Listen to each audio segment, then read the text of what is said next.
যে ব্যক্তি আসলে শিক্ষার উন্নয়ন, শিক্ষার্থীদের উন্নয়ন ঘটাতে সক্ষম হবে সেরকম কোনো প্রার্থীর কাছে, একই সাথে বলিষ্ঠ নেতৃত্বের যে জাগরণ ঘটানো সেই দিকটা আমাদের নজরে থাকবে। এছাড়া যে শিক্ষার্থী বান্ধব যে সমস্ত সিদ্ধান্ত নেওয়া যায়, গণতান্ত্রিক উপায়ে কাউকে জোর জবরদস্তিমূলক আচরণের শিকার না বানানো, এই এই বিষয়গুলো আমাদের ভোট প্রদানের ক্ষেত্রে বিবেচ্য বিষয় হিসেবে থাকে। ন্যাচারাল ব্যাকটেরিয়ালাইসিসের সুরক্ষায় ফ্রেশ ও অ্যাক্টিভ সব সময়। এখন ধুলাবালি জীবাণু ঘাম ক্লিন বোল্ড। রিমার্ক সংকট যেটি সবচেয়ে বেশি প্রকট সেটি হচ্ছে আবাসন সংকট এবং খাদ্যের মান।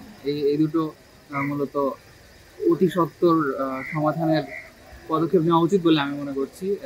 এজন্য এই নির্বাচনটি একটি এই পথ সুগম করার ক্ষেত্রে বড় ভূমিকা পালন করতে পারে।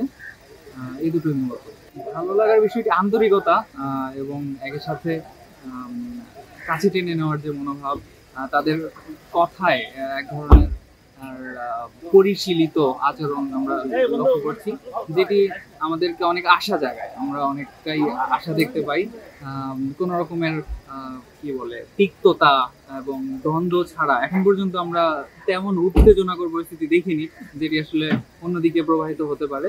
তো মোটামুটি এই পরিবেশটি সুষ্ঠু আছে বলে আমার মনে হয়।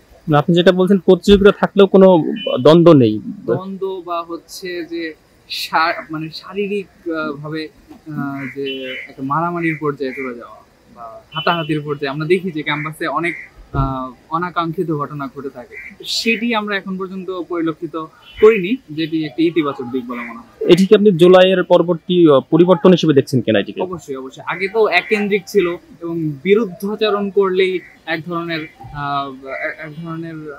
হানাহানি সৃষ্টি হতো, কিন্তু এই মুহূর্তে আমরা দেখতে পাচ্ছি যে গণতান্ত্রিক এবং উৎসবমুখর একটি পরিবেশ বিরাজ করছে।